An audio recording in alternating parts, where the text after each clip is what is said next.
은행 창밖으로 겨울 바람이 스쳐 지나가던 날, 그는 늘 그렇듯 정장깃을 다듬고 영업 시작을 준비하고 있었어요. 창구 앞을 스치는 사람들의 표정은 분주했지만 그의 마음은 요즘 따라 묘하게 설레었죠. 결혼을 앞두고 있다는 사실이 하루하루를 더 단단하게 만들어주고 있었거든요. 연인과 함께 그리던 작은 미래, 함께 꾸준히 쌓아온 신뢰, 그리고 곧 인사드리게 될 장인어른이라는 존재까지. 다만 한 가지, 연인이 단호하게 말하던 그 문장이 마음 한구석에 남아 있었습니다. 우리 아버지는 없는 사람이라고 생각해. 오래전 가족을 떠난 뒤로 누구도 그의 소식을 들은 적이 없다고 했어요. 그 말을 떠올릴 때면 그는 잠시 숨을 고르며 연인의 마음이 다치지 않도록 조심해야겠다고 다짐하곤 했죠. 그런 그에게 오늘만큼은 아무 일 없이 지나가길 바라는 마음뿐이었어요. 자, 지금부터 무슨 특별한 사연이 있었는지 지금 바로 시작해 보겠습니다. 영업을 시작하고 얼마 지나지 않아 은행 문이 거칠게 열렸어요. 사람들은 동시에 시선을 돌렸죠. 허름한 패딩과 오래된 모자를 눌러 쓴 한 노숙자가 흔들리는 걸음으로 안으로 들어왔습니다. 그는 주변을 둘러보며 들릴 듯 말 듯한 목소리로 중얼거렸어요. 여기 돈 맡길 수 있습니까? 직원들은 당황한 눈빛을 서로 주고받으며 창구를 밀어 닫으려 했습니다. 그 순간 저는 자리에서 일어나 조심스레 말했어요. 고객님, 괜찮으시면 이쪽으로 앉아보시겠어요? 제 말에 노숙자는 고개를 들었고 그 순간 그의 눈빛에서 묘한 기척이 스쳐 지나갔습니다. 무엇을 지켜보려는 듯 깊고 오래된 눈이었어요. 다른 직원들은 제게 다가와 조용히 말렸어요. 저런 분은 계좌 개설이 불가해요. 괜한 문제 생기면 곤란해요. 하지만 저는 규정 안에서 도울 수 있는 부분은 있어야 한다고 생각했어요. 노숙자는 손에 구겨진 봉투 하나를 쥐고 있었고 떨리는 손으로 그걸 제 앞에 내밀었습니다. 봉투 안에는 생활비를 아꼈는지 모르게 모아둔 현금이 들어 있었어요. 이걸 잃어버릴까봐 은행에 맡기고 싶소. 그의 말투는 흐릿했지만 그 안에 담긴 진심만큼은 분명했습니다. 저는 천천히 설명했어요. 고객님, 신분 확인이 조금 필요하지만 제가 도와드릴 수 있는 만큼 확인해 보겠습니다. 그 순간 노숙자는 아주 잠시 미세하게 미소를 지었어요. 금세 사라졌지만 왠지 익숙한 듯한 이상한 미소였죠. 그의 손등에는 오래된 상처 자국들이 얽혀 있었고 이 사람이 어떤 삶을 살아왔는지 눈앞에 그려지는 듯 했어요. 그런데 이상한 건 그가 제 이름표를 유심히 바라본 순간이었습니다. 마치 오래 기다렸다는 듯한 확신에 찬 눈빛이 스치고 지나갔어요. 저는 그 의미를 알 수 없어 잠시 멈칫했지만 애써 무시한 채 업무를 이어갔습니다. 하지만 마음 한쪽 깊은 곳에서는 이상한 예감이 피어오르기 시작했어요. 이 남자 단순한 손님이 아닐지도 모른다는 느낌이었죠. 노숙자는 제 앞에 앉은 채 한 손으로 볼펜을 잡았다 놓았다 반복하고 있었어요. 그 손끝의 떨림은 단순히 추위 때문만은 아닌 것 같았습니다. 저는 조심스럽게 신분증을 요청했지만 그는 잠시 망설이더니 작은 종이를 꺼내 들었어요. 구겨지고 색이 바랜 주민등록증이었죠. 사진 속의 얼굴은 지금보다 훨씬 젊고 단단한 인상이었는데 그 눈매만큼은 지금과 똑같았습니다. 오래됐소, 이런데 와본 건. 그의 말이 유난히 천천히 흘러나왔습니다. 마치 무언가를 조심스럽게 떠올리려는 사람처럼요. 제가 서류를 확인하는 동안 그는 주변을 둘러보다가 아주 조용히 말을 꺼냈어요. 젊은이 당신은 일을 참 성실히 하는구먼. 갑작스러운 칭찬에 저는 잠시 멈칫했어요. 그는 이어서 말했습니다. 이런 데선 사람을 차별하기 쉬운데 말이야. 난 그런 눈을 많이 봤소. 그 말은 웃음도 울음도 아니었지만 묘하게 가슴을 건드렸어요. 저는 최대한 침착하게 답했죠. 최대한 규정 안에서 도와드리는 게 제 일입니다. 그때였습니다. 노숙자가 제 손을 바라보며 낮게 중얼거린 말. 저 손 참 닮았네. 닮았다는 말. 누구와 닮았다는 건지 묻기 전에 저는 노숙자가 갑자기 제 이름을 또렷하게 읽는 걸 들었습니다. 씨나 오늘 여기 오기 참 어려웠소. 순간 등줄기가 서늘해졌어요. 제가 이름을 말한 적도 없고 주민등록증도 아직 제 쪽으로 건네지 않았는데 그는 어떻게 제 풀네임을 알고 있었을까요? 저는 이상한 불안감을 느끼며 물었습니다. 저를 아십니까? 노숙자는 대답 대신 흐릿하게 웃으며 창밖을 바라봤습니다. 그래, 내가 오늘 확인해야 하는 게 있었지. 그 말은 분명 뭔가를 알고 있다는 듯한 오래 기다린 사람만의 목소리였어요. 그 순간 마음 한쪽에서 떠오른 생각이 있었지만 저는 그것을 강하게 밀어냈습니다. 설마 그럴 리가 없다고 스스로를 다독이면서요. 그러나 그의 눈빛은 계속해서 저를 깊게 파고들고 있었어요. 마치 제가 알지 못하는 어떤 이야기의 시작을 지켜보고 있다는 듯이요. 노숙자는 제 시선을 피하지 않았습니다. 오히려 제 표정을 관찰하듯 아주 천천히 눈길을 움직였어요. 저는 다시 한번 물었습니다. 저를 아시는 거 맞습니까? 그러자 그는 잠시 숨을 고르더니 낮고 갈라진 목소리로 말했어요. 내가 어떤 사람인지 확인하고 싶어서 왔소. 그 말은 한순간 은행 공기의 흐름을 바꿔놓았어요. 저를 이름으로 알고 있는 낯선 노인이 이제는 제 인품까지 평가하려는 듯한 태도를 보이고 있었으니까요. 저는 침착하게 대응하려 애썼습니다. 계좌 개설하러 오신 거 아니었습니까? 그러자 그는 고개를 아주 천천히 저었어요. 그건 널 만나기 위한 핑계였소. 저는 그 순간 심장이 한 박자 늦게 뛰는 듯 했습니다. 낯선 노숙자에게 이런 말을 들을 이유가 없었으니까요. 노숙자는 의자에 등을 기댄 채 시선을 천천히 내리고 말했어요.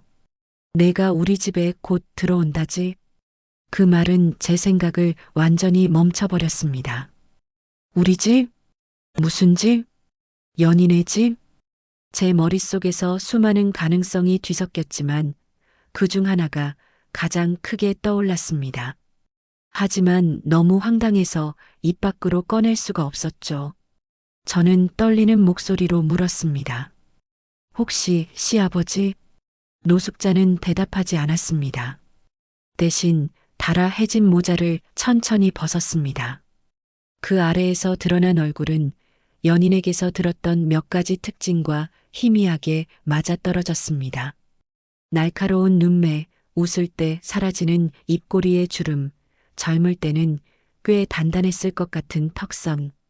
그리고 그는 아주 작은 목소리로 말했습니다. 그래 나요. 그 순간 제 목 뒤가 서늘해졌습니다. 연인의 입에서 단 한 번도 들어본 적 없는 살아있는 아버지라는 존재가 바로 제 앞에 앉아 있었던 거죠.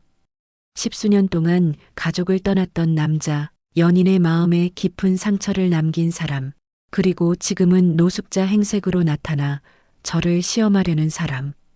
저는 복잡한 마음을 숨기며 물었습니다. 왜 지금 나타나신 겁니까? 그는 고개를 숙인 채 오래된 비밀을 꺼내듯 말했어요. 돌아갈 용기가 없었소. 근데 내가 어떤 사람인지 보면 그 집에 내가 마지막으로 남길 수 있는 게 뭔지 알 수 있을 것 같아서 말끝이 흐릿하게 떨렸습니다. 그 순간 저는 깨달았어요. 이 남자는 단순히 장인어른이 아니라 무언가를 버려두고 떠난 채 끝내 돌아오지 못한 사람의 얼굴을 하고 있다는 거요. 그의 정체가 밝혀진 순간 머릿속이 아주 잠깐 하얘졌어요. 연인의 말이 떠올랐습니다. 우리 아버지는 없는 사람이라고 생각해. 그 말 속에 담긴 상처의 깊이를 이제야 조금은 이해할 것 같았어요. 저는 최대한 침착하게 물었습니다. 지금까지 왜 아무 말도 안 하셨어요? 가족들에게. 그는 마치 오래전 기억을 들춰내듯 손끝을 떨었습니다. 그땐 내가 떠나는 게 맞다고 생각했소. 그 말은 변명도 당당한 고백도 아니었어요. 그저 자기 자신조차 설득하지 못한 사람의 목소리였죠. 그 집엔 나보다 더 나은 사람이 필요했소. 그의 시선이 창구 바닥으로 떨어졌습니다. 빛이 눈덩이처럼 불어나고 하루가 다르게 상황이 무너져 가는데 그 애들 얼굴을 보기가 미안해서 이 말에서 저는 미묘한 흔들림을 느꼈어요. 연희는 아버지가 도망쳤다고만 말했지만 지금 그의 말에는 다른 감정이 섞여 있었죠. 후회와 두려움, 그리고 오래전부터 가슴에 박혀 있던 죄책감. 저는 조심스럽게 다시 물었어요. 그럼 지금은 왜 오신 겁니까? 그것도 이런 모습으로. 그는 모자를 손에 쥔 채 아주 천천히 답했습니다. 내가 어떤 사람인지 내가 직접 보고 판단하길 바랐소.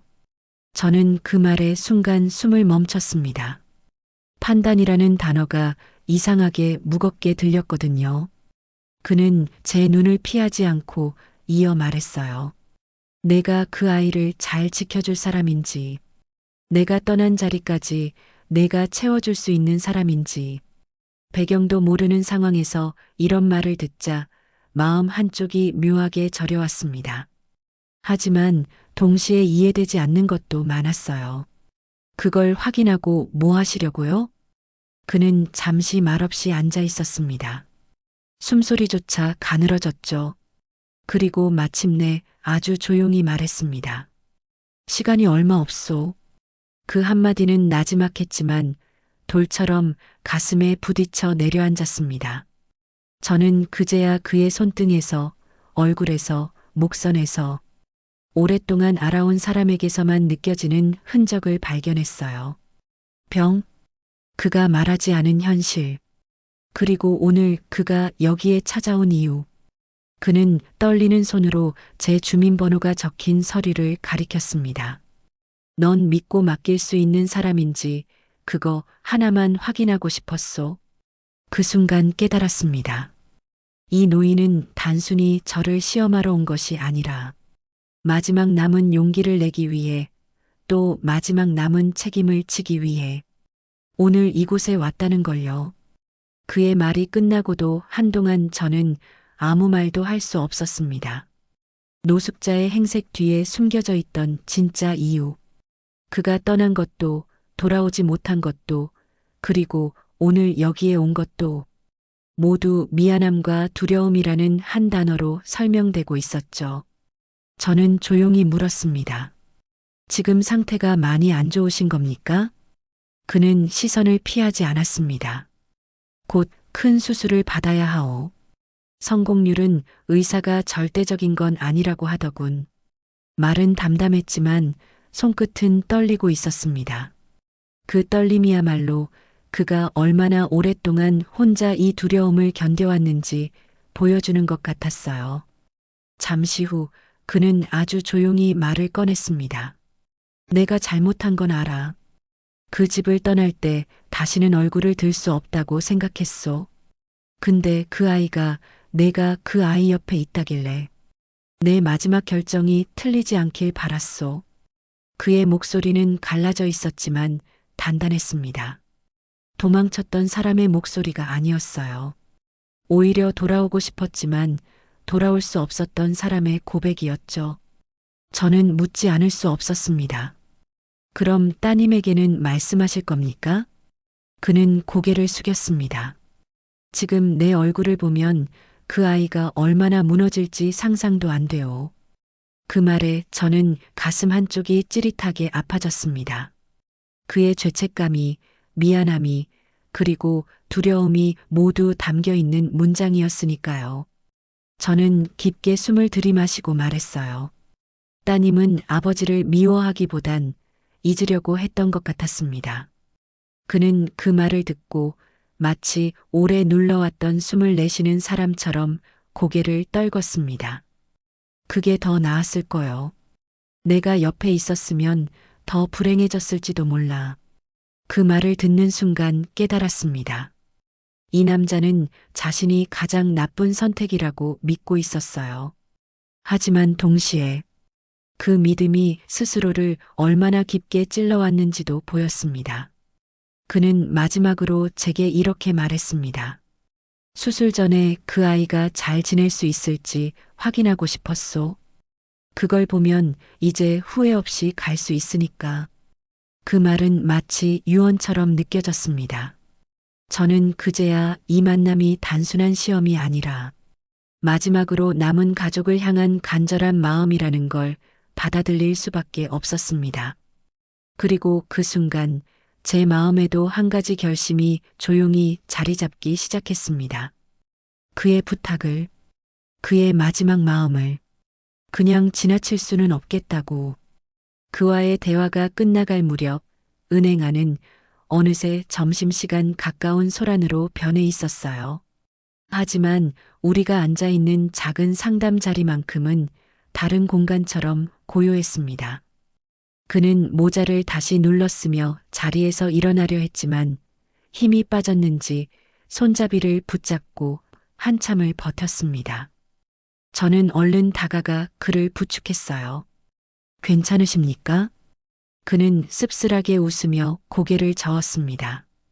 괜찮진 않지. 그래서 내게라도 보여주고 싶었던 거요.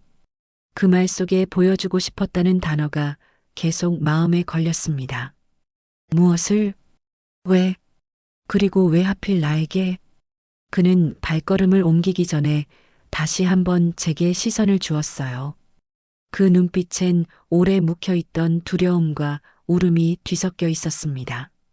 그 애한테 내가 곁에 있으면 든든할 것 같소? 나는 그만 떠날 채비를 해야 하니까. 그 말은 어떤 설명보다 진한 절망과 체념을 담고 있었어요. 저는 그가 문 밖으로 나서기 전에 재빨리 물었습니다. 따님이 지금 가장 바라는 게 뭔지 아십니까? 그는 멈춰섰습니다. 마치 숨이 걸린 사람처럼. 그러다 흔들리는 목소리로 말했어요. 나 없이도 버텼다는 걸. 그 아이가 나 말고 더 나은 사람을 곁에 두고 있다는 걸. 그 말은 너무도 애처로웠습니다. 떠난 사람의 변명처럼 들릴 수 있는 문장이었지만 그 안에는 분명 진짜 마음이 담겨 있었어요. 자신이 없어도 된다는 걸 확인하고 싶다는 마지막 바람. 그는 천천히 돌아서서 말했습니다. 지켜줄 수 있겠소? 내가 못했던 걸 내가 해줄 수 있겠나? 그 질문 앞에서 저는 잠시 숨을 고르며 고개를 끄덕였습니다. 최선을 다하겠습니다. 그는 눈을 감고 아주 미세하게 고개를 숙였습니다. 그 작고 떨리는 동작이야말로 평생 가족에게 고개를 들지 못한 사람이 처음으로 내딛는 돌아갈 용기 같았어요. 그렇게 그는 은행 문을 나섰습니다. 창밖 겨울 햇빛 아래로 작은 등이 흔들리며 멀어졌고 그 모습을 바라보던 제 마음 한쪽이 이상하게 무거워졌습니다. 이 사람 정말 돌아가지 못할지도 모르겠다. 그날 오후 일하는 내내 그의 말이 계속 생각났습니다. 특히 그 마지막 질문. 지켜줄 수 있겠나? 그 질문은 단순히 제게 한 부탁이 아니라 그가 평생 말하지 못한 사과이자 용서에 대한 마지막 기대였다는 걸 깨달았어요. 그리고 저는 결심했습니다. 이대로 보낼 수는 없다고. 연인이 평생 마음에 묶어두었던 매듭을, 이 남자가 마지막까지 짊어진 죄책감을 어느 쪽도 해결되지 않은 채 끝나게 둘 수는 없다고. 그 순간 제 안에서 아주 조용하지만 단단한 다짐이 하나 생겨났습니다. 그와 그녀 사이의 이야기를 내가 이어야 한다. 그날 퇴근 후 저는 평소보다 훨씬 늦게 집에 도착했습니다. 머릿속이 복잡해서 걸음도 느렸고 문을 여는 손끝마저 조심스러웠어요. 연희는 거실에서 작은 스탠드만 켜둔 채 책을 읽고 있었고 제가 들어오는 순간 얼굴을 들었습니다. 오늘 많이 힘들었어? 그 말투에는 평소보다 한층 더 부드러운 배려가 묻어 있었지만 저는 쉽게 대답할 수 없었어요. 그녀가 가장 만지고 싶어 하지 않는 이야기의 중심에 제가 서 있다는 사실이 갑자기 무겁게 느껴졌거든요. 저는 신발을 벗으며 잠시 숨을 골랐습니다. 오늘 조금 특별한 일이 있었어. 그러자 그녀는 책을 덮고 제게 완전히 시선을 돌렸어요.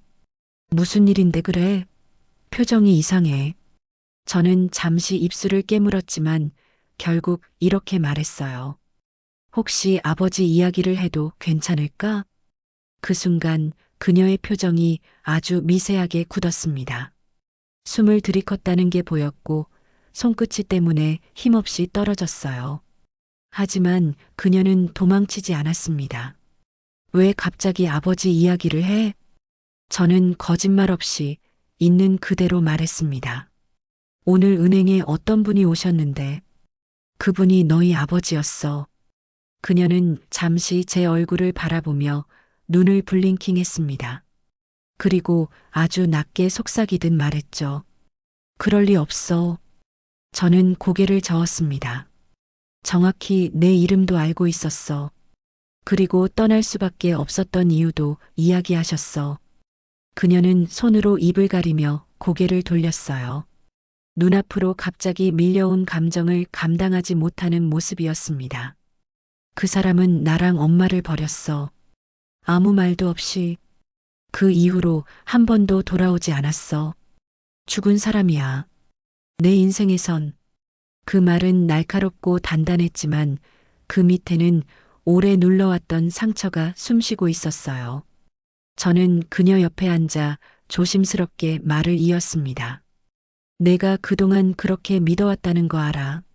근데 오늘 그분을 보니까 그냥 무책임했던 게 아니라 정말 많이 무너져 있던 사람이었어. 그녀는 떨리는 눈으로 저를 바라보았습니다. 왜 지금 와서 나타난 거야? 저는 깊게 숨을 들이마시고 진실을 담아 말했습니다. 시간이 얼마 없대. 그녀의 입술이 떨렸습니다. 두 눈이 크게 흔들리며 초점이 사라지는 듯 했어요. 그리고 그녀는 크게 숨을 내쉬며 고개를 떨궜습니다. 그 사람은 내가 평생 지워버리려고 했던 사람이야. 근데 왜 지금? 그녀의 말은 울음인지 분노인지 모를 떨림 속에 끊겼습니다. 저는 그녀의 손을 잡고 조용히 말했습니다. 내가 원하지 않으면 아무것도 하지 않아도 돼. 근데 그분이 너에게 바라는 건 딱 하나였어. 그녀는 힘겹게 제 손을 잡고 물었습니다. 뭔데? 저는 천천히 대답했습니다. 내가 잘 지내는 모습, 그걸 마지막으로 확인하고 싶대. 그 말이 끝나는 순간 그녀의 눈에서 조용히 눈물이 떨어졌습니다. 그리고 그 눈물은 그동안 말하지 못했던 감정들을 서서히 흔들어 깨우고 있었어요. 그녀는 한동안 아무 말도 하지 못했습니다. 눈물이 맺힌 눈으로 바닥만 바라보며 마치 감정의 물꼬가 어디서부터 터졌는지 스스로도 찾지 못하는 듯 했어요. 저는 그녀가 스스로 말을 꺼낼 때까지 기다렸습니다. 한참 뒤 그녀가 떨리는 목소리로 말했어요. 내가 행복해 보이는 게 보고 싶었다고 했어? 저는 고개를 끄덕이며 조심스럽게 대답했습니다. 응, 그게 마지막 바람이라고. 그녀는 입술을 꽉 깨물었어요. 그 사람 내가 얼마나 힘들었는지 몰라. 엄마가 없는 집에서 혼자 버티는 게 어떤 건지도 몰라. 근데 지금 와서 행복한 모습을 보고 싶다고? 그 말엔 분노도 있었고 서러움도 있었고 가장 깊은 곳엔 아직 정리되지 않은 상처가 그대로 남아 있었어요.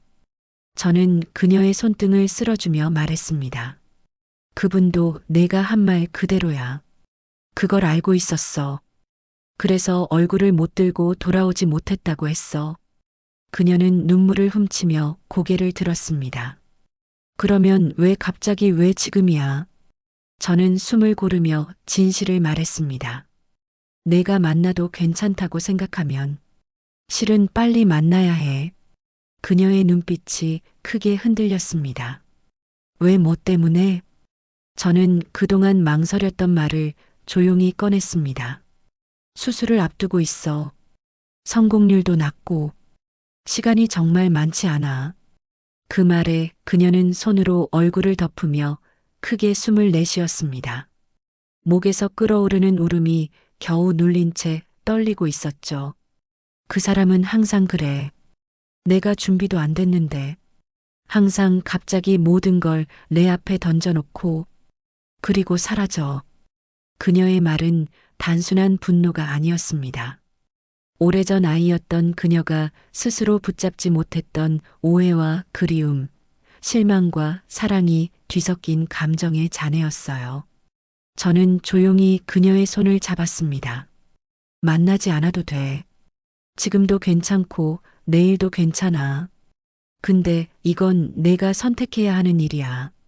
아버지를 마주하는 게 아니라 내가 묶어두었던 시간을 마주하는 일이 될 수도 있어. 그녀는 울음을 삼키며 말했습니다. 나 무서울 것 같아. 저는 그녀의 어깨를 감싸며 대답했어요. 내가 원한다면 같이 가줄게. 그 순간 그녀의 눈빛이 흔들리며 작은 빛이 스쳤습니다. 분노와 상처 사이에서 아주 미약하게 피어나는 용기 같은 것. 그리고 그녀는 천천히 고개를 끄덕였습니다. 생각은 해볼게. 그 말은 지금은 아니다가 아니라 9년 동안 닫혀있던 마음이 아주 조금 열리기 시작했다는 뜻이었어요. 그날 밤 그녀는 제 어깨에 기대 잠들었습니다. 하지만 그녀의 손끝은 계속 떨리고 있었어요. 마치 내일이 어떤 날이 될지 두려워하는 아이처럼. 그리고 저는 그 떨림을 느끼며 다짐했습니다. 이제 혼자 울게 두지 말자. 밤새 잠들지 못한 건 그녀뿐만이 아니었습니다. 저 또한 뒤척이며 여러 번 눈을 떴습니다. 그의 얼굴, 그의 떨림, 그의 마지막 부탁, 그리고 그녀의 흔들리는 눈빛. 모두가 머릿속에서 엉켜 풀리지 않은 채 남아 있었어요. 아침 그녀는 평소보다 일찍 일어났습니다. 식탁 앞에 멍하니 앉아 따뜻한 물만 바라보고 있었죠. 제가 다가가 조심스럽게 묻자 그녀는 아주 작은 목소리로 말했습니다. 오늘 가볼까? 그 말은 결심이라기보다 체념에 가까웠지만 그 안엔 분명 용기가 있었습니다. 자신의 과거를 마주하려는 마음이 더 아프기 전에 끝내버리려는 그런 용기.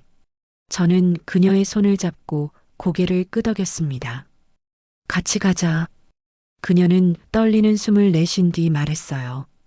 근데 내가 뭘 말해야 할지 모르겠어. 저는 조용히 대답했습니다. 말하지 않아도 돼. 그냥 있는 그대로 내 마음을 보여주면 돼. 그녀는 고개를 끄덕였지만 여전히 손끝은 떨리고 있었습니다. 그 떨림이 얼마나 큰 두려움에서 오는지 저는 누구보다 잘 느껴졌죠. 그의 병실은 오래된 요양병동 끝 복도에 있었습니다. 우리가 도착했을 때 복도는 햇빛이 길게 뻗어 있었고 공기는 말할 수 없이 조용했어요. 문 앞에 서자 그녀의 발걸음이 멈췄습니다. 창문 너머로 그의 모습이 어렴풋이 보였는데 그녀는 그 장면만으로도 숨을 삼키며 말을 잃었어요. 아버지가 이렇게까지. 그녀의 목소리는 가늘게 갈라져 있었습니다. 저는 그녀의 어깨에 손을 얹고 말했어요. 괜찮아. 내가 원할 때 들어가면 돼. 그녀는 눈을 감고 긴 숨을 들이쉰 뒤 마침내 문고리를 천천히 눌렀습니다. 그는 창가 쪽 침대에 앉아 있었습니다. 이미 많이 여윈 상태였지만 우리가 들어오는 소리에 고개를 들었고 그 순간 그의 눈빛이 크게 흔들렸습니다. 그녀를 알아본 것입니다. 10수년을 지나고 얼굴이 변했는데도 그는 한눈에 알아봤습니다. 그녀는 문가에 서서 움직이지 못한 채 숨조차 쉬기 어려운 얼굴을 하고 있었어요. 그는 입술을 떨며 말했습니다. 왔구나. 그 순간 그녀의 눈가가 흔들렸습니다. 하지만 눈물은 떨어지지 않았습니다. 그녀는 가까스로 입을 열었어요. 왜? 한 단어였지만 그 안엔 분노, 슬픔, 서운함, 공허함, 수십 가지 감정이 뒤섞여 있었습니다. 그는 대답 대신 고개를 숙였습니다. 그 모습이 오히려 그녀의 가슴을 더 찌른 듯 했어요. 왜 아무 말 없이 떠났어? 그녀의 목소리는 작았지만 칼날처럼 떨렸습니다. 그는 힘겹게 고개를 들며 속삭였습니다. 너희를 지키려고. 그녀는 미소도 울음도 없이 그를 바라보았습니다. 그 말이 진심인지 변명인지 판단하지 못한 채 평생 묻고 싶었던 질문들이 서서히 표정 속에서 일어나고 있었어요. 그리고 그 순간 저는 깨달았습니다. 오늘 이 만남은 분명히 누군가에겐 마지막이 될 것이라는 걸. 그녀는 한참 동안 아버지를 바라보기만 했습니다.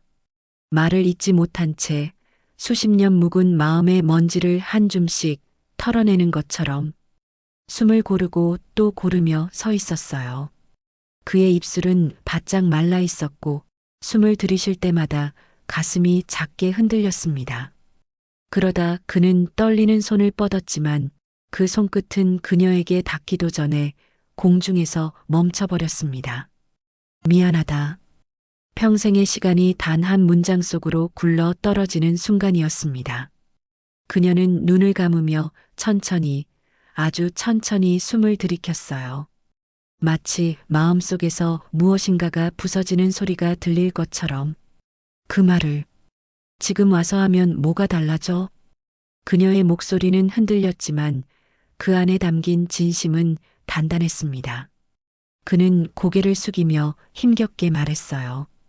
아무것도 달라지지 않지. 근데 그 말만은 남기고 싶었어. 내가 행복했다면 좋겠다고. 그녀는 그 말을 듣고 몸을 굳혔습니다. 그리고 천천히 걸음을 옮겨 그의 곁까지 갔어요. 그는 믿기지 않는다는 듯 미약하게 눈을 떴습니다. 그녀는 떨리는 목소리로 말했습니다. 기억나? 어릴 때 아빠가 내 머리 쓰다듬던 거. 그는 눈을 감으며 천천히 숨을 내쉬었어요. 그 말이 자신에게 허락된 마지막 선물인 것처럼. 난 돌아오고 싶었어. 근데 내가 내 얼굴 보면 더 아플까봐. 그녀는 눈물을 흘리지 않았습니다. 대신 아주 작은 미소 같은 표정이 잠시 스쳐 지나갔습니다. 용서도 아니고 원망도 아니고 그저 마음에 묶여있던 매듭이 조금 느슨해지는 순간 같은. 그러다 그녀는 조용히 그의 손을 잡았습니다. 살아있는 동안 단 한 번도 잡아본 적 없던 너무 늦게 찾아온 손. 나 잘 지냈어. 그리고 잘 지낼 거야. 그 말에 그는 미세하게 웃었습니다. 숨이 흔들리고 있었지만 표정만큼은 고요했어요. 그럼 됐다. 그 말이 끝난 순간 그의 어깨가 천천히 내려앉았습니다. 긴 숨 하나가 조용히 빠져나갔고 방 안의 공기가 아주 얇게 흔들렸습니다. 그녀는 그의 손을 꼭 잡은 채 오래도록 움직이지 않았습니다. 그리고 마침내 조용히 속삭였어요. 이제 괜찮아. 이제 보내줄게. 그 말은 그에게 전하는 인사이면서도 오랫동안 묶여있던 자기 자신에게 전하는 말 같았습니다. 나는 그녀의 옆에서 그 순간이 얼마나 깊고 조용한 해방인지 느낄 수 있었어요. 집으로 돌아오는 길 그녀는 창밖을 바라보며 말했습니다. 나 다 괜찮은 건 아니야. 근데 이제 더는 무섭지 않아.